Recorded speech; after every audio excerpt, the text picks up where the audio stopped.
On this very happy and equally significant occasion, could I request Mr. Rajeev Kher, Distinguished Fellow, Research and Information System for Developing Countries, the RIS, and former Commerce Secretary, Government of India, to kindly address us. Mr. Kamal Murarka, Dr. Sonia Sethi, distinguished gentlemen on the dais, ladies and gentlemen. Well, actually, the organizers have taken me by surprise because I didn't realize that I was to speak in an inaugural. I thought I was speaking in a working session.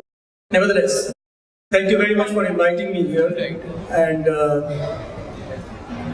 expecting me to talk on a subject which has been increasingly becoming a very popular and a fashionable subject to talk in India lately. The phenomenon of value chain is not something new in a global context. We are waking up to the whole idea now, albeit quite late. Nevertheless, there are endowments that we claim, and I'm sure we can take benefit out of them. I'm sure over the period of these 2 days, there are many technically qualified speakers who would speak to you on value chains. I have had the occasion of working in the Department of Commerce for about 10 years, from the position of Joint Secretary to the Secretary of the Department, and have seen the manner in which policy evolution takes place in India. Mr. Murarka spoke about the difference between India and some other economies and how democracy plays a very significant role. Well, no doubt that is a very important facet of India's political economy. But the recognition that we seem to have missed the bus some time ago somewhere has come, I would say, at a very appropriate and opportune time. India, as it is not as if it is not on value chains. India is on value chains for the last 2 decades. Our value chains are essentially evolved out of the fundamental concept of labor arbitrage, the wage arbitrage.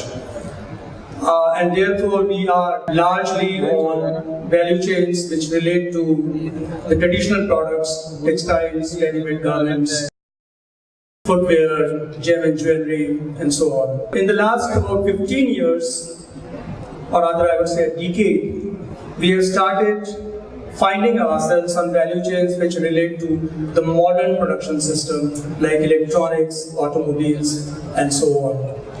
And this has come by way of a conscious understanding and a conscious policy framework which the government prefers to work upon. But I would still say that we have till very recently not really looked at a very focused way of framing our trade policies and our non-trade related interventions in a manner to promote value chains in areas which will add value to our economy. Now, there will be speakers who will speak to you about the forward and backward integration of India's value chains. Many of you would be aware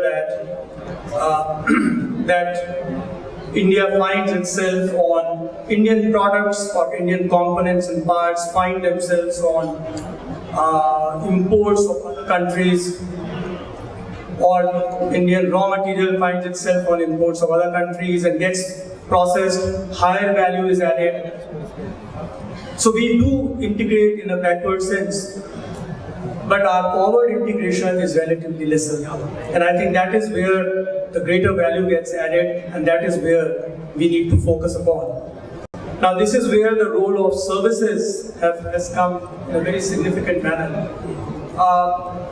India has played a very significant role in information communication technologies, and it is a global sourcing destination for many evolved economies. It is in that position that India has contributed to many of these value chains, but those value chains have essentially drawn out of the Indian resources, but for their benefit. Our point has come when we need to decide in what manner would we distribute our focus or policy focus. There is no doubt that this whole dimension of employment and job opportunities underlines the policy considerations, and therefore the traditional sector continues to be extremely important. whether it's textiles, it's ready-made garments, footwear, handicrafts, and so on. But at the same time, it is also important that we are losing the wage arbitrage to many other relatively lesser developed economies. And we have seen over the last decade or so how some other smaller economies have gained ground over us, particularly in areas such as ready-made garments, etc. I think this is where the challenge lies.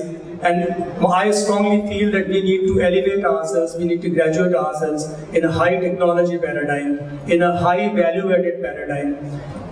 Automobiles, electronics are extremely significant in this context, but there are many other product areas. Recently, Indian defense sector was opened for investments, and I think that offers a phenomenal opportunity, particularly for the small sector which prefers to operate based on technology, based on capital investment, based on high skills, technology-based skills.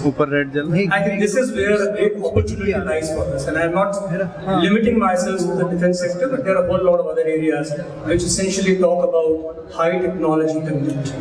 But then the policy establishment has to put its act together. We have seen, Mr. Murarka spoke about investments, we have seen how that plays a very significant part. But investment needs to go hand in hand with a variety of policy and institutional build-up. For example, the issue of technology-based standards, issue of aligning with international standards, issue with creating an ecosystem where from the smallest to the highest level of producer prefers to abide by higher standards voluntarily and therefore draws the extra value out of the product that it makes. How higher education, how technology education, how innovation, etc. helps you in building intellectual property and high skills. I think these are the areas which require immediate attention. Our government is, in a sense, focused on some of these areas, but I would still venture to say that we still do not have a value chain-based policy framework.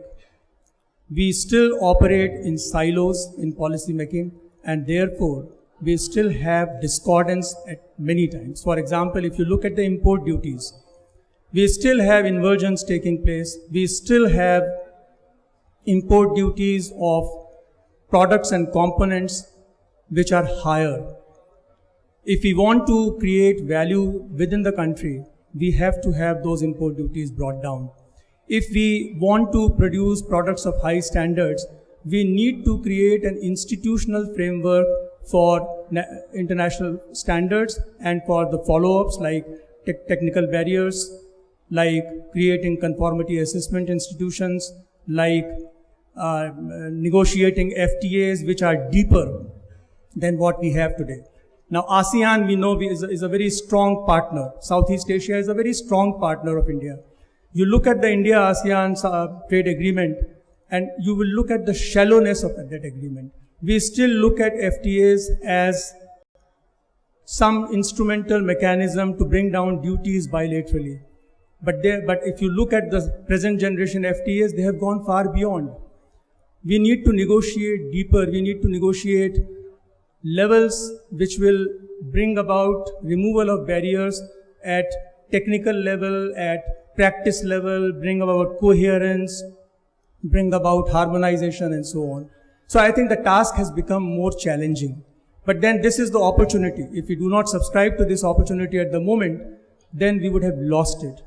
The big challenge of creating employment, therefore, necessitates that we operate on two tracks. The first track, recognizing the third unbundling that Richard Baldwin talks about, the whole dimension of telepresence and telerobotics, which is increasingly becoming important for us and therefore necessitates that we operate on higher levels of technology.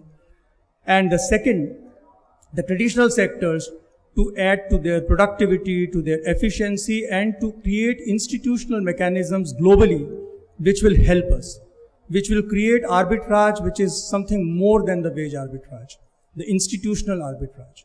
So I want to stop at this point, but I think these are the challenges which are looking to us. At the firm level, management experts will give you a variety of advice. But I think the crucial point to understand is that if you want to connect yourself with the global production system, then technology plays a very, very significant role. Skills play a very significant role. Size and scale plays a significant role. And unless you create a niche for yourself in a technology area, remaining small may not necessarily be, and when I say remaining small, I mean very small, doesn't actually help you. So there are a whole lot of challenges at the firm level, there are a whole lot of challenges at the policy establishment level. I come from a policy background and therefore I have touched upon a few aspects of policy, but I'm sure over the next 2 days you will be hearing much more on that. So thank you very much. Thank you, Mr. Murarka and Mr. Kalantari for giving me this opportunity. Thank you.